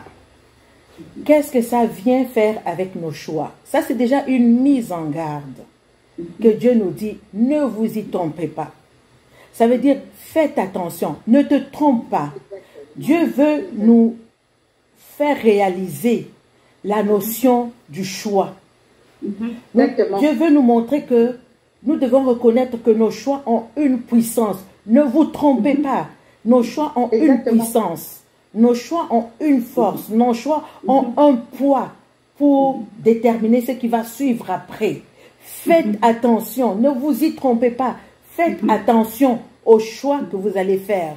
Parce que ce choix-là a la puissance d'affecter, d'impacter ta destinée ou la destinée de quelqu'un d'autre. Donc, chacun de nous, nous sommes conscients, là où nous sommes en ce moment, pendant qu'on se parle, chacun de nous, nous sommes conscients que là où nous sommes aujourd'hui, c'est à cause des choix que nous avons fait hier. Celui qui nous regarde aujourd'hui, tout le monde est conscient que si je suis là, il y a quelque chose que j'ai fait hier qui était positif ou négatif et qui m'a amené là. Je ne peux pas accuser personne.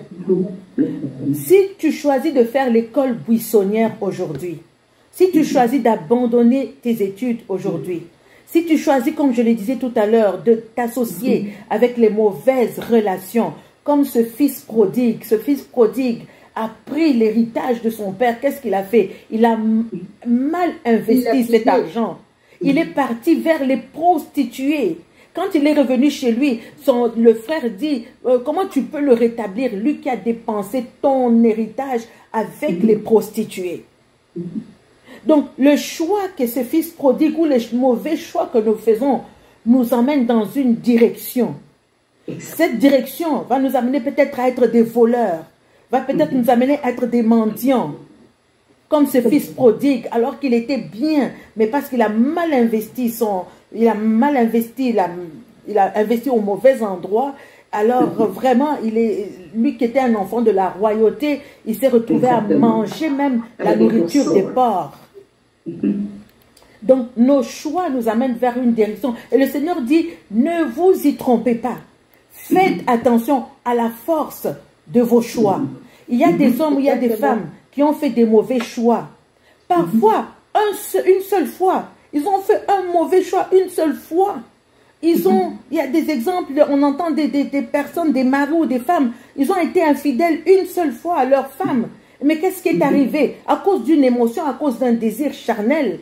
Tout d'un coup, la femme qu'ils sont fréquentée est devenue enceinte. Du jour au lendemain, la famille est détruite à cause d'un mauvais choix. Ce sont des choses réelles.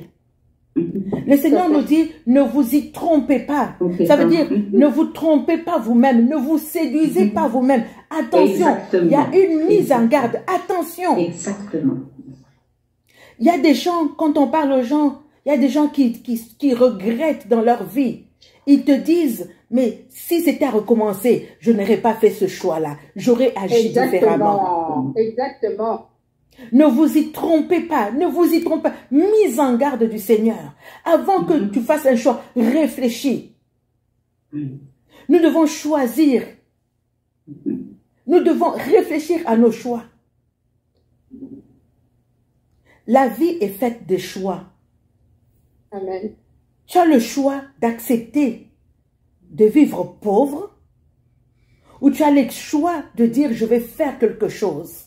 Ne vous y trompez pas. Si tu n'es pas fatigué, que des hommes ou des événements dominent sur toi, tu resteras esclave toute ta vie. C'est un choix. C'est un choix que nous faisons. Il y a des choses que nous ne devons plus tolérer dans nos vies. Ne vous y trompez pas. Mise en garde, attention aux choix que vous faites. Il y a un exemple que j'aime beaucoup, c'est l'exemple de Moïse. La Bible dit que Moïse qui habitait dans la maison du Pharaon. À un moment donné, la Bible dit que Moïse devenu grand, il refusa d'être appelé le fils du Pharaon. Un jour, il a dit à Pharaon, Pharaon, c'est fini, je m'en vais. Mais on sait que cette maison de Pharaon savait que Moïse était un Hébreu. Et peut-être qu'il faisait du chantage à Moïse. D'ailleurs, tu n'es pas comme nous. D'ailleurs, c'est à cause de notre fille que tu es ici, blablabla. Un jour, Moïse a pris une décision majeure. Il a fait un choix majeur. Le choix de ne pas se corrompre. Il a dit, ça suffit. Il a fait un choix de quitter cette maison-là afin d'aller vivre sa destinée. Exactement. Et ces choix que nous faisons, comme j'ai dit, il y a un prix à payer. Ça va te coûter cher. Exactement. C'est une décision majeure qui va te coûter cher. Ceux qui avaient une emprise sur toi. Mais sache que tu le fais pour toi et pour ta destinée. Donc, le choix que Moïse a fait de quitter cette maison de Pharaon, qu'est-ce que ce choix a fait? Ça a donné un impact sur tout le peuple d'Israël. Parce que Moïse était cette personne que Dieu avait choisie pour délivrer Israël. Le verset 7 continue en nous disant, donc la première chose que le Seigneur nous dit, voilà, ne vous y trompez pas. Ça, c'est la première clé. Ne te trompe pas, ne te séduis pas. Fais attention. Chaque fois que tu veux faire un choix, fais attention à ce choix-là. La Bible dit toujours au verset 7, on ne se moque pas de Dieu. Ça veut dire que chaque fois que tu veux faire un choix, réfléchis à la crainte de Dieu. Tes choix, tu dois être conscient dans tes choix que tu dois prendre en considération Dieu. C'est pour ça que nous disions tout à l'heure que la volonté éclairée par la parole de Dieu va faire les meilleurs choix. Exactement. On ne se moque pas de Dieu. Un jour, chacun de nous, nous allons faire tous face à Dieu par rapport au choix que nous avons fait ici-bas. Le proverbe 19:13 nous dit quoi? Il nous dit que la crainte de l'Éternel mène à la vie. Et l'on passe la nuit sans être visité par le malheur. La crainte de l'Éternel. Tous les choix que je fais, c'est dans la crainte de l'Éternel, dans le respect que j'ai pour Dieu. On ne peut pas vivre comme si Dieu n'existait pas. Nous sommes conscients de la présence de Dieu. Nous sommes conscients de la présence de Dieu et nous marchons dans la crainte de l'Éternel. Quand je dois faire un choix, je le fais à la lumière de Dieu. J'inclus Dieu. Tous mes choix, je dois inclure Dieu dans mes choix. Je dois inclure Dieu dans le mariage. Je dois inclure Dieu dans l'éducation de mes enfants. Je dois inclure Dieu dans le travail. Je dois inclure Dieu dans tout ce que j'entreprends. Dans mes relations. Parce que je sais que tous les choix que je fais ont une portée majeure, ont un grand impact sur ma vie, sur ma famille, sur ma nation, sur beaucoup de gens qui m'environnent. Donc, je ne peux pas faire des choix à la légère. Dieu est dans le processus. Je dois inclure Dieu dans le processus. Toujours le verset 7 nous dit ceci, c'est qu'un homme aura semé, il le moissonnera aussi. Quand je fais un choix, je suis consciente, je dois réfléchir aux conséquences de mes choix. Très souvent dans les émotions, on parle des émotions. Très souvent dans les émotions, on fait un peu n'importe quel choix. Comme les personnes les personnes réactives. Mais je dois réfléchir aux conséquences de mes choix. Quand on lit le psaume 126, verset 5, on le connaît, celui qui sème avec larmes, moissonnera avec chant d'allégresse. Faire un bon choix va nécessiter souvent un sacrifice. Quand tu penses, c'est qu'un homme aura semé, il va le moissonner. Je préfère serrer la ceinture. Je préfère faire le choix de sacrifier la chair pour ne pas faire un mauvais choix. C'est un sacrifice. Exactement. Pour que je puisse moissonner ce que Dieu veut et avoir les meilleurs bénéfices. Donc, ce qu'un homme aura semé, il va le récolter. Chaque fois que je veux faire un choix, je dois réfléchir. Quelles sont les conséquences de ce choix que je suis en train de faire? Très souvent, dans notre impulsion, on peut faire des choses. Un exemple banal. Tu peux être dans ton milieu de travail et puis ton patron est vraiment bête, comme on le dit ici. Bête, ça veut dire méchant, quoi. Mais tu décides, par exemple, de faire le choix d'être insolent aussi, de faire le choix de claquer la porte. Qu'est-ce que tu penses qui va t'arriver? On va te mettre dehors. Tu récolteras ce que tu as semé, ce qu'un homme aura semé. Tu as toujours le choix de répondre différemment aux événements extérieurs.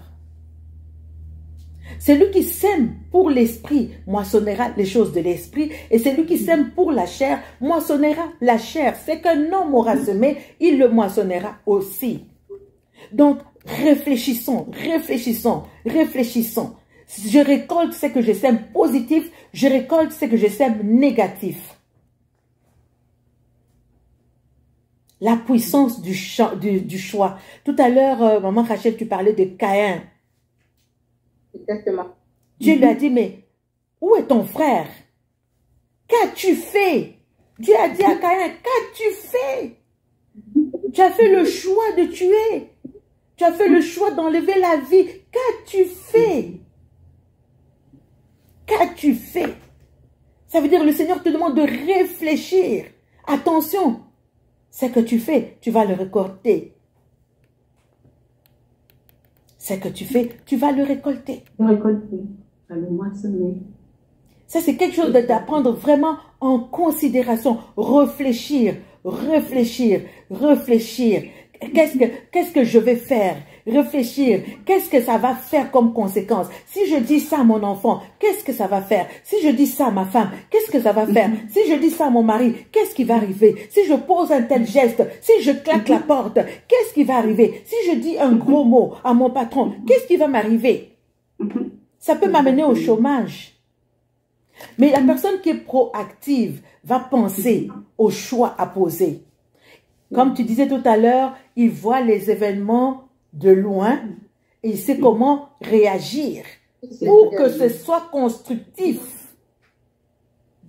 Être capable d'anticiper nos choix, être capable de faire des choix positifs afin d'éviter que les événements malheureux nous arrivent à nous et à notre descendance. C'est ça, hein? Exactement. Exactement. Il faut réfléchir. Le Seigneur nous interpelle. Attention, c'est qu'un homme aura semé, il va le récolter également. Le récolteur. Nous n'avons qu'une vie à vivre. Je voudrais dire à quelqu'un ce soir, nous n'avons qu'une vie à vivre. Il y a un homme de Dieu que nous aimons bien. Si nous regardons aujourd'hui le pasteur Pascal Prosper Mwamba, il parle toujours de sérieux. Sérieux. Nous n'avons qu'une vie à vivre. Tu n'as qu'une vie à vivre.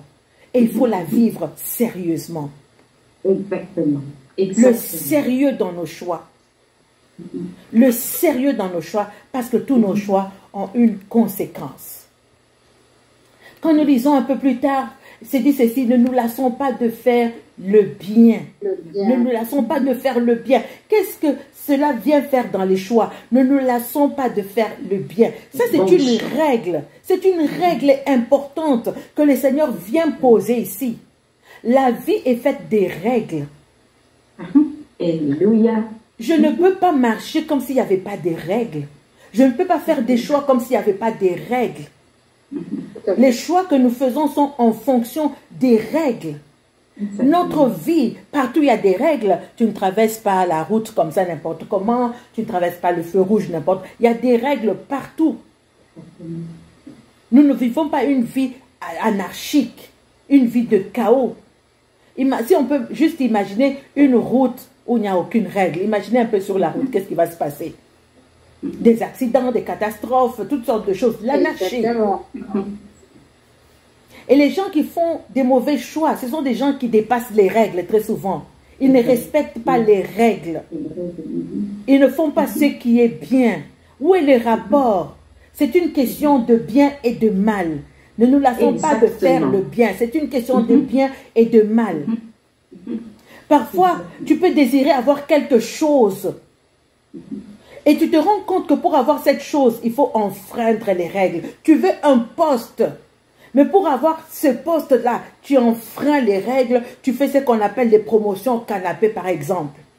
Tu as enfreint les règles pour avoir un poste. Tu n'as pas fait ce qui est bien. La Bible nous dit, ne nous lassons pas de faire le bien. Faire le bien. Tu ne peux pas faire le choix d'avoir l'emploi dans un contexte d'infraction. Exactement. Exactement. Ça veut dire que tu vas avec le directeur qui est marié, ou même s'il n'était pas marié, pour avoir un poste. Tu passes par le chemin normal. Tu fais le choix de poser ta candidature normalement. Ça peut être des règles morales, ça peut être des règles spirituelles, ça peut être des règles légales. Aujourd'hui, quand on parle des règles légales, aujourd'hui, tellement de choses sont légalisées. On légalise dans les mariages des choses assez particulières. Et on enfreint les règles pour vivre quelque chose d'illégal. Alors, pour cela, il faut que la lumière de Dieu s'allume ce soir, que la lumière de Dieu s'allume. Et afin que tous les choix que nous puissions faire, il faut que tu dises à Dieu. D'ailleurs, au début, à la création, il y avait le chaos, le tohu-bohu. La Bible dit que la lumière soit.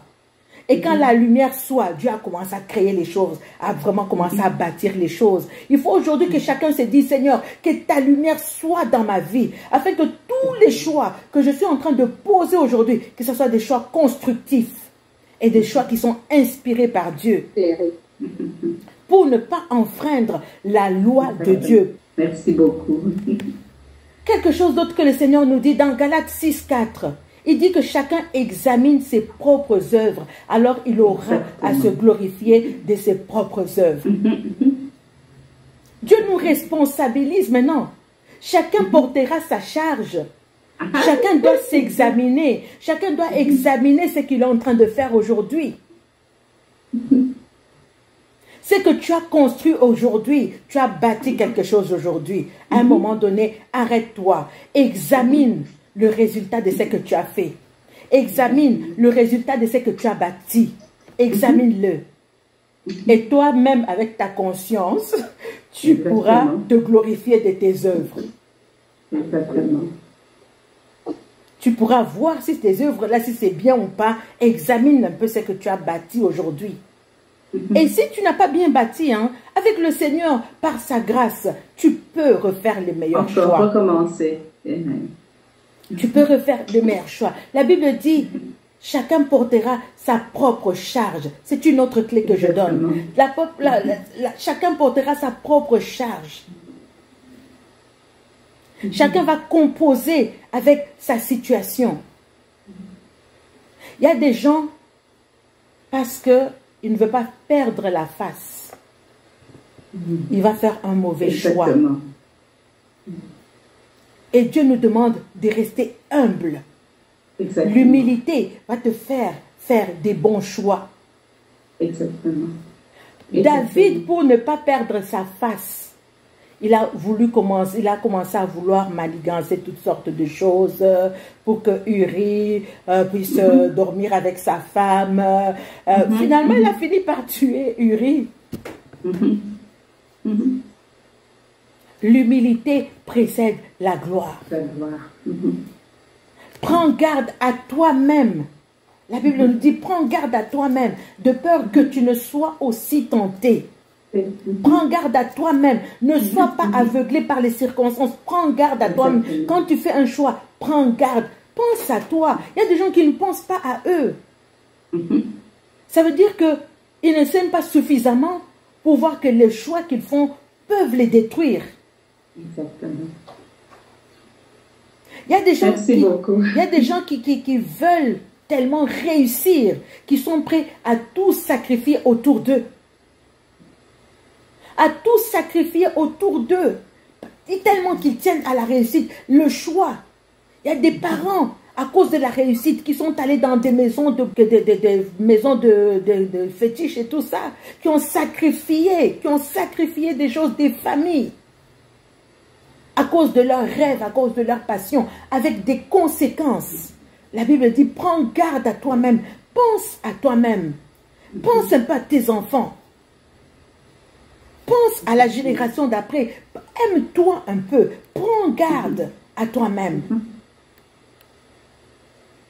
Et j'aime bien ce verset de Galates 6:4 qui dit, si quelqu'un vient à être surpris dans une faute, redressez-le. J'aime beaucoup ça. Redressez-le. Redressez-le. Cela veut dire quoi? Cela fait appel à une certaine catégorie de personnes qui peuvent aider. Quand on parle de redresser, hein, on parle de ramener du bas vers le haut. Le haut. Ça veut dire que quand tu veux prendre une décision, il y a des personnes qui sont des aides de destinée, des personnes qui sont matures. Tu peux demander un conseil à quelqu'un.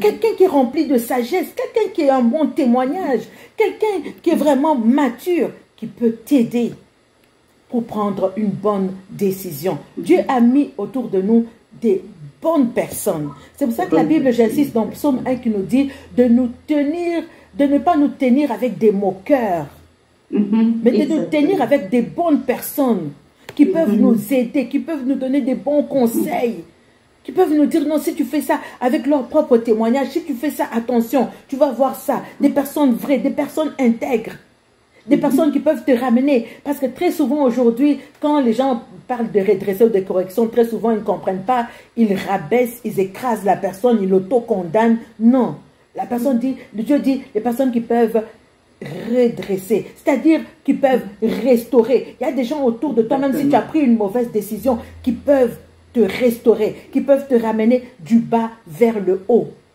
Entoure-toi de ces personnes-là. Quand tu veux faire un choix, tu peux faire ce conseil, demander ce conseil-là à cette personne et cette personne va pouvoir donc t'aider. Voici quelques clés que nous pouvons donner aujourd'hui.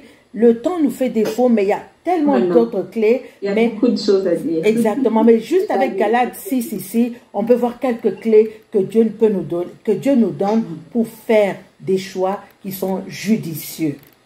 Voilà, Maman Marie-Claire. Merci beaucoup, Pasteur Nathalie. Il y a beaucoup de choses à dire et je sais qu'il reste encore des choses. Vraiment que le Saint-Esprit continue de parler dans le cœur de tout un chacun. Je retiens vraiment qu'il y a une responsabilité dans le choix. Et ce que Dieu nous conseille, c'est de faire le choix de quoi? Le choix de l'obéissance. Et il nous met vraiment face à cette responsabilité-là de faire le choix de l'obéissance. Comme il est dit dans Deutéronome 30, le verset 19 à 20, « J'appelle aujourd'hui à témoin contre vous les cieux et la terre. » Ça me fait penser à ce que Pasteur Nathalie a dit dans Galates, c'est que la parole de Dieu dit dans Galates, « Ne vous y trompez pas, on ne se moque pas de Dieu. » Donc, avant, avec Moïse, il dit, je mets à témoin contre vous, hein, les cieux et la terre. Les cieux et la terre ont été créés par Dieu et moi, ils sont témoins de ce que je vous dis, de la direction dans laquelle je vous conduis aujourd'hui. Je retiens aussi une chose, qu'il ne faut pas s'asseoir en compagnie de moqueurs parce que les mauvaises compagnies corrompent les bonnes mœurs. Vraiment, elles corrompent les bonnes mœurs. Nous sommes invités aujourd'hui à avoir des choix motivés, des choix tirés de la parole de Dieu, du conseil de Dieu. Et que la parole vraiment abonde dans nos cœurs, que la parole abonde dans nos vies, que nous puissions connaître quelle est la volonté de Dieu pour nos vies, pour vraiment... Dieu est un comptable, un parfait comptable. Amos 4:12, je crois, dit ceci, « Prépare-toi à la rencontre de ton Dieu. » Donc, Dieu est un comptable de toutes les grâces qu'il aura déversées dans ta vie, de la vie qu'il t'a donnée. Qu'est-ce que tu en auras fait? Et non seulement pour ta vie à toi, mais qu'est-ce que tu auras fait pour les générations futures, le fruit de tes entrailles et les générations issues de toi. Peut-être aujourd'hui, demain, il y a un président, hein, un président qui sera issu de tes entrailles. Que donnera-t-il à la nation? Donc, nous sommes vraiment dans ce temps de faire des choix qui sont vraiment conséquents, des choix qui sont responsables. Et en revenir vraiment à Pasteur Prosper Pascal, le sérieux, le sérieux. Tu connais toutes ces choses. Quelle est ta décision? Donc l'importance de connaître vraiment la parole de Dieu, la volonté exprimée de Dieu pour nos vies, la volonté de Dieu. Nous parlions ici, nous avons des codes, nous avons des règles à respecter. Je pense au code civil. Dans le code civil, il y a des choses qui sont interdites de faire. Si tu les fais, tu enfreins la loi, tu vas en prison. Et peut être séparée de ta famille pendant des années.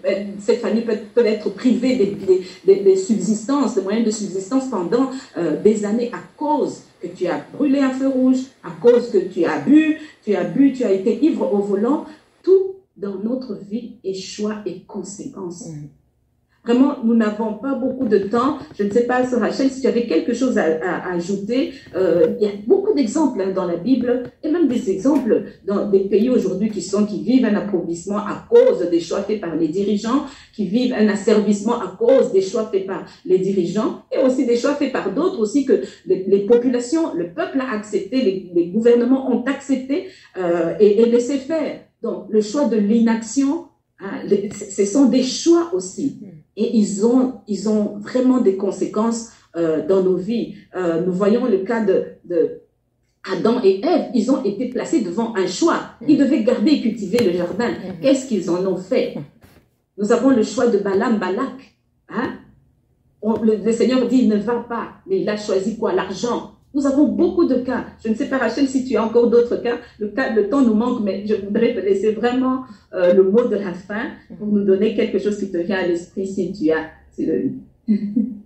Je pense que tout a été dit. Le temps nous manque effectivement. Moi, je terminerai par Apocalypse parce que c'est le choix le plus excellent, notre Seigneur Christ lui-même. Parce que quoi qu'on dise, quoi qu'on fasse, au final, il nous a dit, il est plus qu'à la porte. Il nous demande de veiller, ça veut dire d'éveiller sur notre choix Je crois que tout le monde a insisté ici, Pasteur Nathalie, il a dit avec Galate, ne vous y trompez pas, ne nous y trompons pas.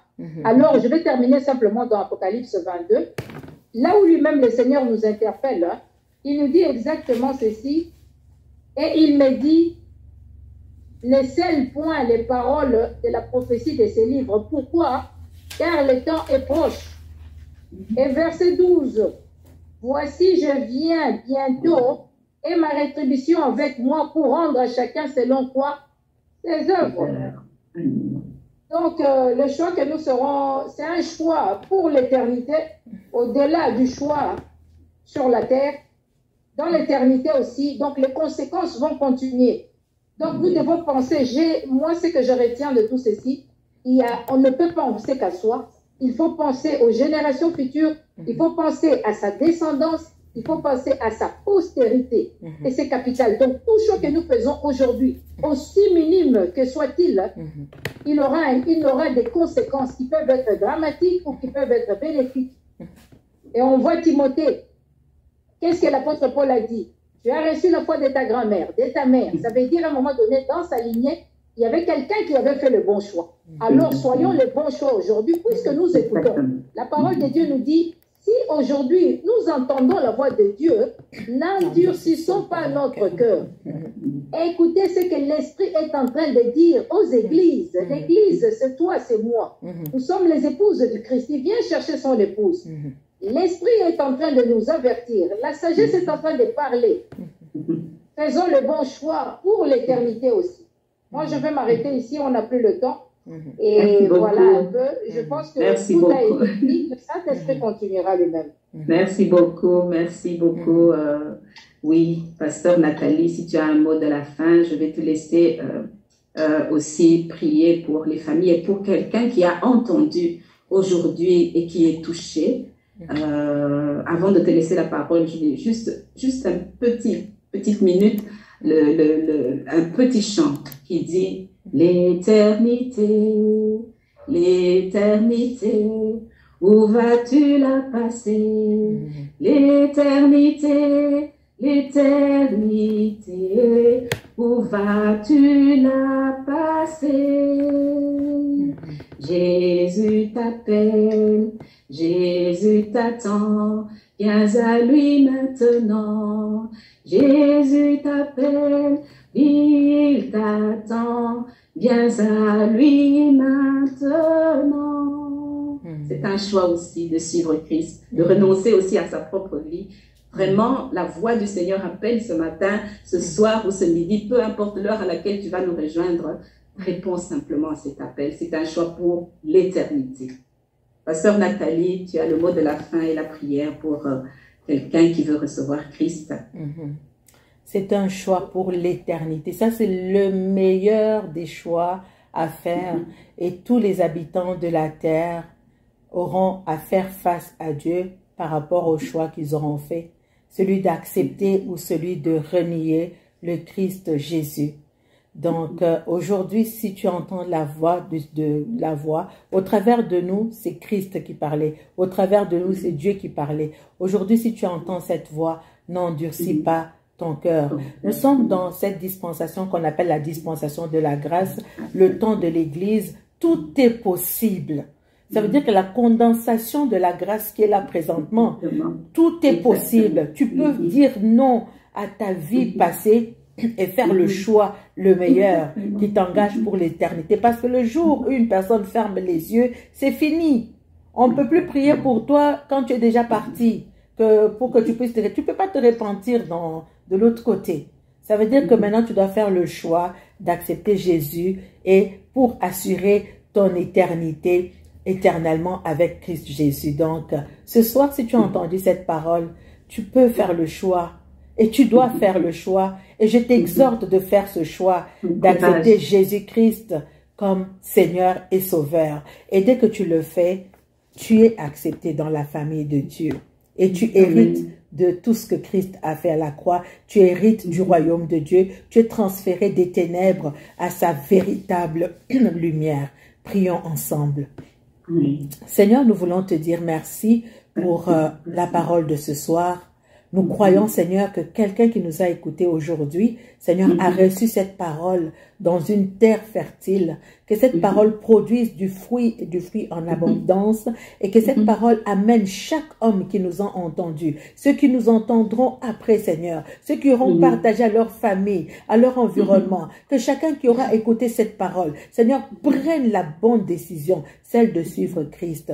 Seigneur, je prie par la puissance de ton esprit que tu puisses amener tout homme à être éclairé par ta parole. Enseigne chaque homme, Seigneur, que la volonté de chaque homme soit soumise à ta parole, afin que, Seigneur, toute action, Seigneur, que ce soit au niveau parental, que ce soit au niveau des jeunes, nous parlons aux jeunes aujourd'hui. Les jeunes font tellement des choix qui hypothèquent leur avenir. Mais Seigneur, aujourd'hui, je te prie que tu puisses toucher les jeunes, Seigneur, afin que leur choix, Seigneur, oh Dieu, soit basé sur toi, qu'ils fassent des choix judicieux pour leur vie, pour leur destinée, Seigneur, oh Dieu.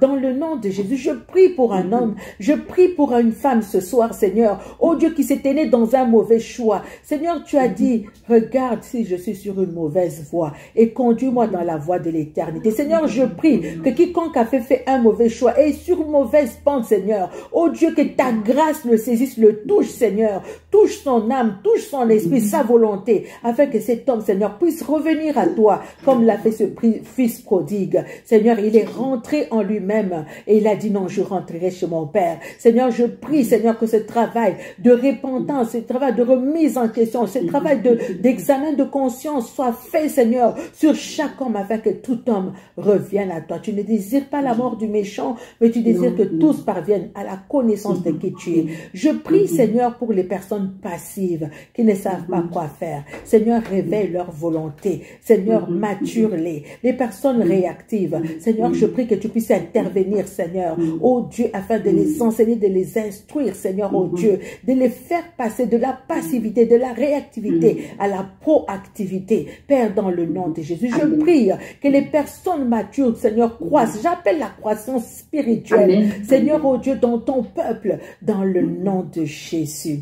Seigneur, je prie aujourd'hui pour les personnes qui ne te connaissent pas encore. Je prie que, Seigneur, tu puisses les toucher. De la même façon, Seigneur, certains sont des religieux, comme Paul de Saul de Tarse. Seigneur, c'était un religieux, il ne te connaissait pas. Il a fallu que ta lumière brille sur lui, que ta lumière soit, afin que Saul de Tarse puisse te connaître et qu'il soit transformé en Paul. Je te prie que tu puisses toucher les religieux, Seigneur, oh Dieu, que tu puisses renverser tout esprit de sorcellerie, Seigneur, de religion dans leur vie, Seigneur, que tu puisses les libérer afin qu'ils te servent, toi, le véritable Dieu. Seigneur, je prie pour ceux qui ne te connaissent pas. S'il y a quelqu'un qui ne connaît pas le Seigneur aujourd'hui, mets ta main sur ton cœur tout simplement et répète après moi. Seigneur Jésus, j'ai entendu ta parole aujourd'hui. Je reviens à toi. Je te demande pardon pour mes péchés passés, présents et futurs. Seigneur, prends ma vie. Je te reçois aujourd'hui comme mon Seigneur et mon Sauveur personnel. Pardonne-moi, lave-moi par ton sang, purifie-moi, aide-moi par l'assistance de ton esprit, remplis-moi aujourd'hui que je puisse vivre la nouveauté de vie avec toi, dans le nom tout-puissant de Jésus. Merci Seigneur. Amen. Si tu as fait cette prière aujourd'hui, tu es tout simplement un enfant de Dieu. Alors, tu n'as pas d'église, écris-nous. Nous sommes dans diverses régions. On va te recommander à une église où tu pourras être enseigné. Si tu as des questions également, n'hésite pas à nous écrire. Maman Marie-Claire, je te remets la parole. Merci beaucoup à toutes les trois. Merci surtout au Saint-Esprit. Chers auditeurs, nous en avons fini là.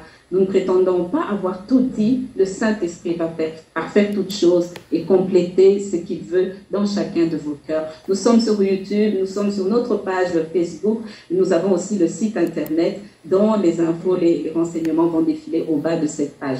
Que Dieu vous bénisse. Faites le bon choix. Soyez sérieux, soyez responsables et que Dieu vous bénisse. À la prochaine. À la prochaine. Merci. À la prochaine.